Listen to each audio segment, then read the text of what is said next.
joke while we're on air? Very funny.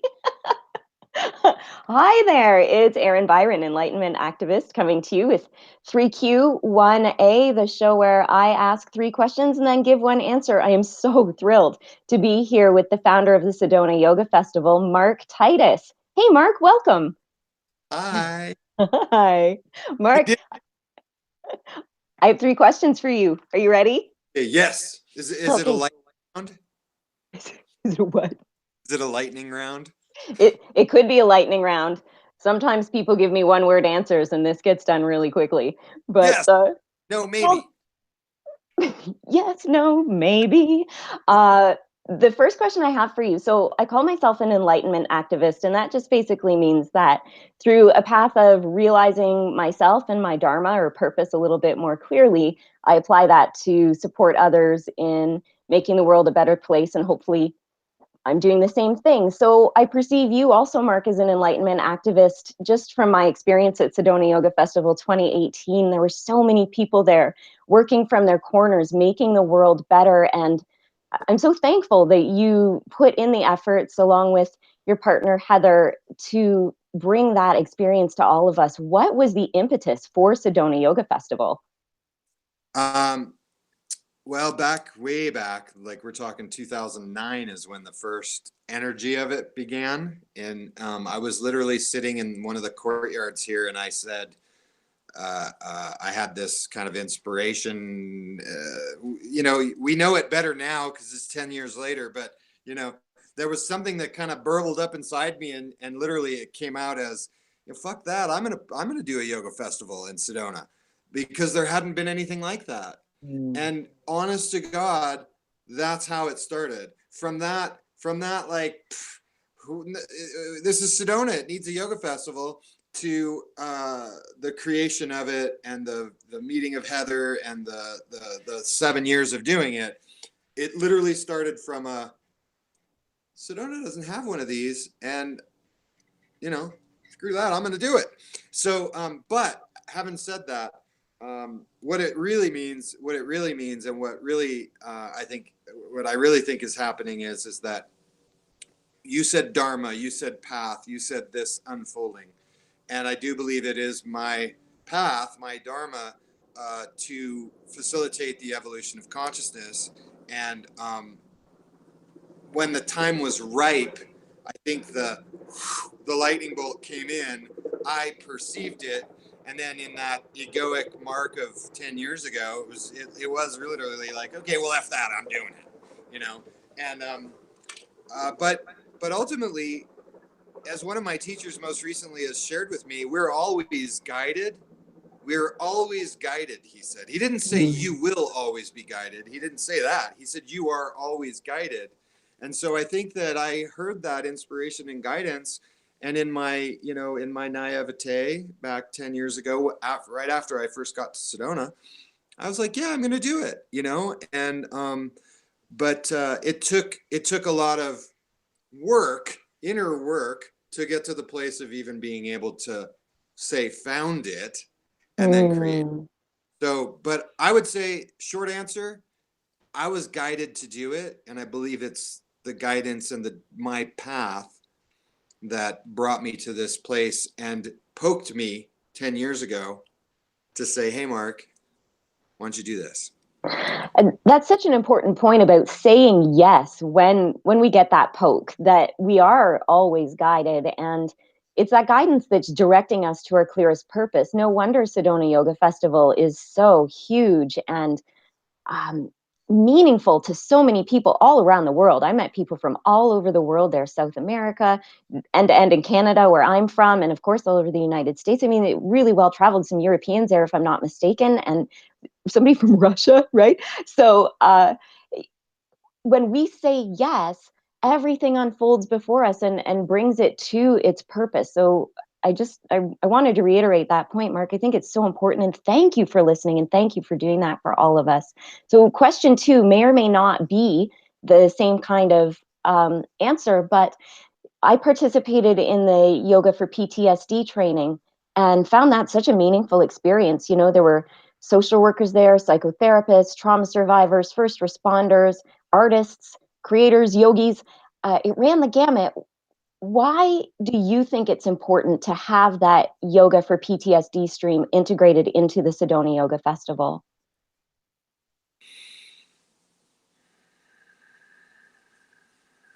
I think that the world is a pretty messed up place right now, and at the same time, it's not. The cycles of this messed upness have been going on since Moby Dick was a guppy, really. And I often say that modern yoga has always been modern yoga. Yoga has always been modern. That 6,000 or 7,000 years ago, human beings, man, woman, the mind, the shit show, it existed back then, no different than it exists now. The only difference is that I can look at you through a camera and you can look at me, and we have this thing called the internet, and there's greater interconnectivity at the worldwide level. That's the only difference. In my opinion, human beings have been suffering trauma again since time immemorial, and just so happens that the yogis figured out a way to manage this nervous system that works. And if we were to humble ourselves as a society, if we were to relax just a little bit and realize that these ancient sciences actually have many, many benefits that we could adopt in our current state of affairs to ameliorate the internal stresses that create the external shit show, as I often call it. Mm-hmm. It all begins in here, and the yogis figured that out, and they tried to tell their people at the time, because they were the modern inspiration at the time, no different than you or I. Mm-hmm. We're yogis. We're trying to tell people, hey, there's something that works. You don't have to suffer. Why? Because we've suffered and we've tried it and it works. So again, coming back to a short answer, why is it important for a trauma training, trauma informative series of sessions at the Sedona Yoga Festival? Because everybody in the world is experiencing some form of trauma. PTSD and complex PTSD is, often are diagnosed to certain individuals and people and what have you that have gone through certain things. But ultimately, everybody has, in my opinion, some form of stress and cumulative stress, and there's a spectrum there. And PTSD and complex PTSD are on the far end of the spectrum. And people like me who've gone down hard from it, we have to make our way back in some way. And if we don't, I can tell you straight up, being where I was, I probably wouldn't be here still. So it's the making our way back that is important. And oftentimes in the coming back or coming back into our own, we realize, oh, wow, this helped me. I see my friends and brothers and sisters in my profession or whatever it might be, community members, other victims, other trauma survivors, and you go, hey, I tried something and it really works, and I'd love to tell you about it. So that's really how the trauma training came to pass, and why it's so important is that, not only are we all traumatized in some way, but we're also live in a very stress-inducing, stress-creating society these days. And if we don't slow down, then exacerbating these stressful conditions can lead people to the more complex and PTSD, complex PTSD diagnoses. So if we can shut it down early, yay! Changing society. That's Word. Marc Titus. So compelling. Blah, blah. No, right. But every word of that important. And if viewers didn't catch the depth of meaning of everything Marc just said, rewind it and listen to that answer again, because that's what we're doing here, Marc. So, and that's the broad scale, right? That's the festival, and it's my daily work, and it's your daily work, and many of us out there who've been through the muck and found the path through yoga and its practices into a brighter world. Sedona Yoga Festival gives it the big place where we can find one another and just amplify our inspiration and healing. Inspiration is really what I took from it this past year. The third question I have for you is about the way that you're also using your life in more intimate ways. You and Heather have a retreat coming up there in Sedona where the membership is extremely limited, and they'll have the chance to work very closely with you and the land and yoga.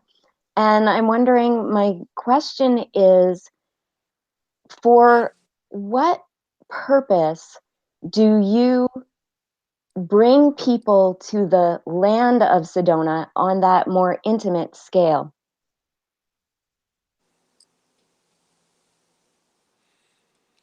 You remember when do you remember when you were touched by whatever it is that touched you and changed your life? Do you remember that? Which I time? got I got chilled the first time. Yeah. I mean, really the quote first time. I got chills. I'm a full on goosebump. Kawaii chicken leg. That's my spiritual tell. So why do I work with individuals? Because I mean, ultimately, the teachers say, and I haven't come to this place, but I believe them. Ultimately, they say there's only one of us here. Mm. And I strive towards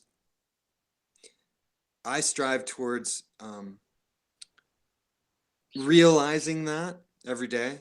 I believe in my teachers. I believe what they've experienced because they are reporting direct experience. And so, if we can influence the few, because this is an esoteric kind of practice. These are esoteric practices. It's not mainstream. It's again, like I said, we're all modern yogis. Like the guys that were sitting in loincloths 6,000 years ago in the Himalayan caves, they'd come out and they'd go, "Hey, people, hey, okay, we found something. It's really cool, and all that stuff that you guys are looking at over there. It's not it.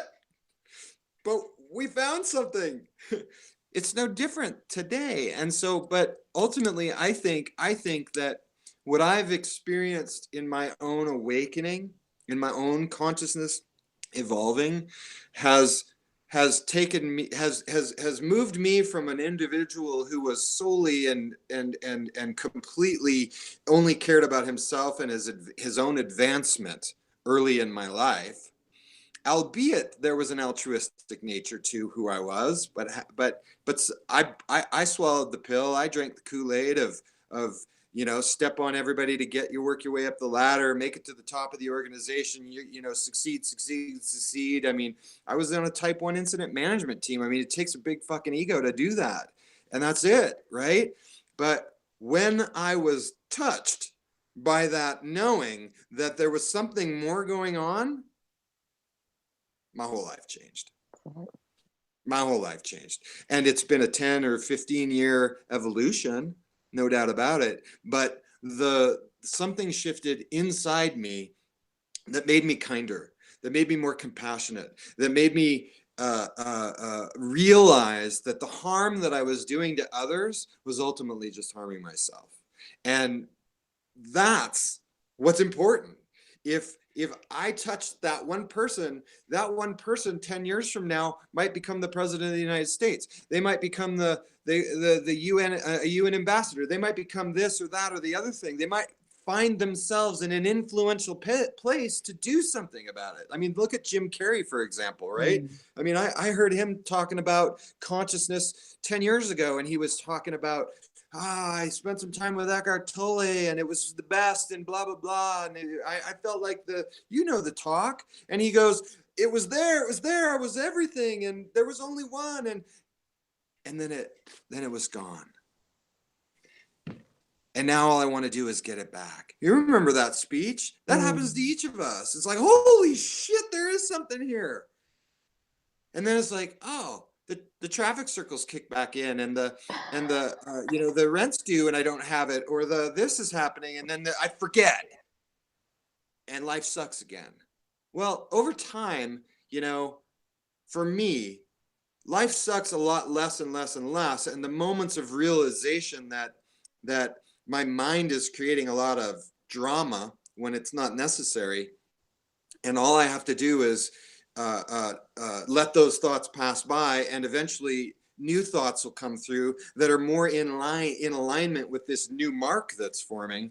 And then this new Marc that's forming can go ahead and enliven those thoughts instead of like, oh, well, I just have to this or that or the other thing.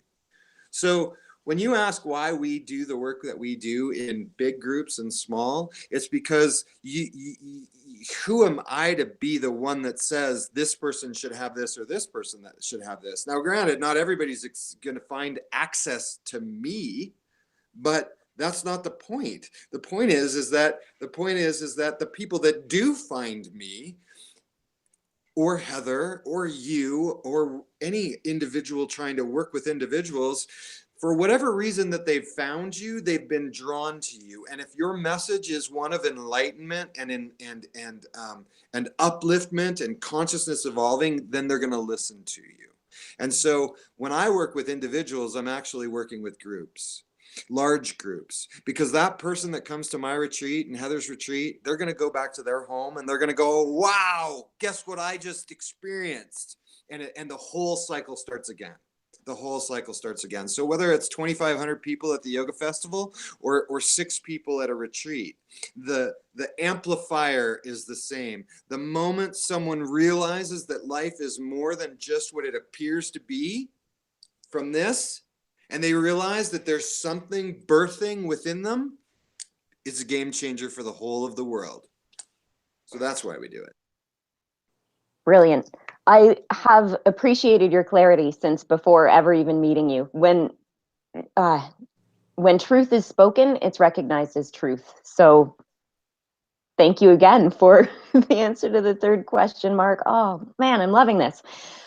Because we interacted a lot at the trauma training, and you were there not only as a participant but as a teacher. You came to the yoga festival as a participant. You came to the trauma training as a teacher in the trauma training, and you have history with trauma, and you've been in this field for quite some time. My question is, what did you do when you got home from the Sedona Yoga Festival? What was the first, let's say professional and private thing that you did when you got home? It's a funny thing, Marc. When we leave, Peter, my partner, and I, we tend to leave in a hurry.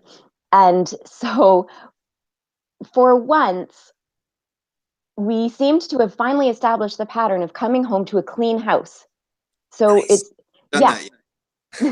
It's tricky, right? It's tricky, but we'd managed it. And so thanks, past me, for setting Erin, returning home from Sedona Yoga Festival, up for what I then did, Marc, because what I did was I acknowledged the recalibration that Sedona Yoga Festival had given me. So when I came home, my practice was already back in place. And you were talking about the thing that we all go through where we've got it, we don't have it. It's there, it's not there. And that's why daily practice is so important.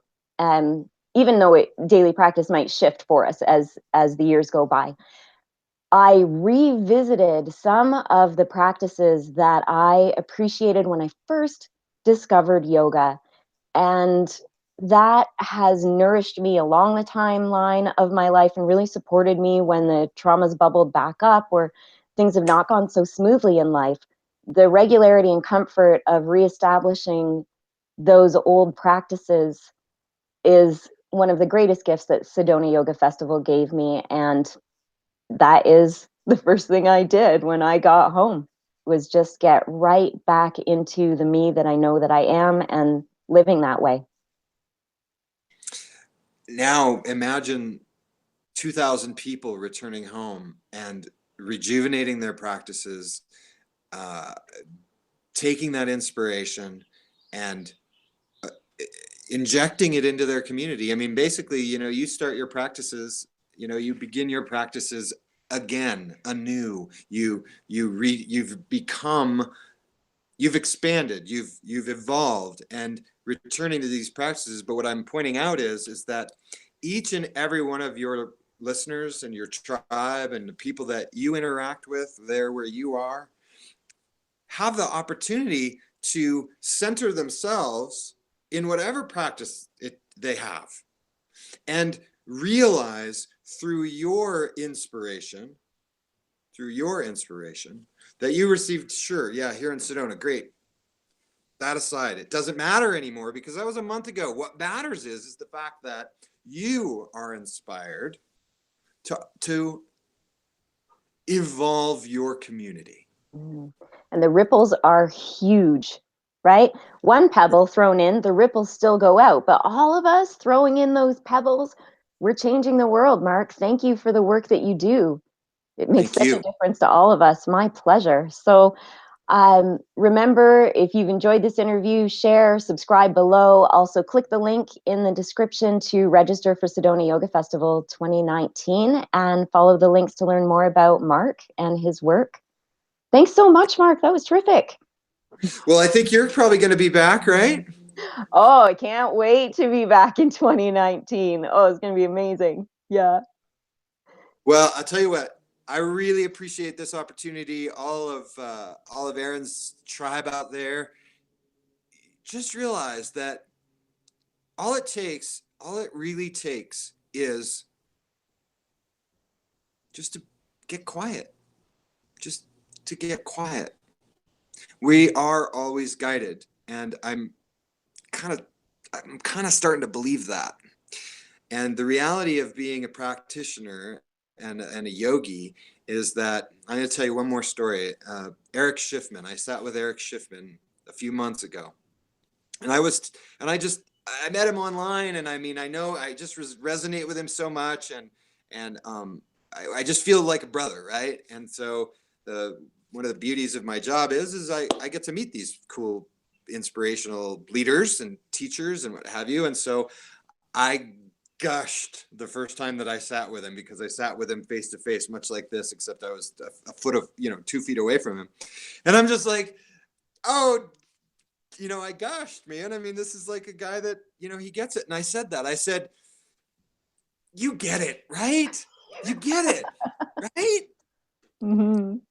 Right? Because at the time I was kind of back and forth and not getting it, not getting it, and that's tough.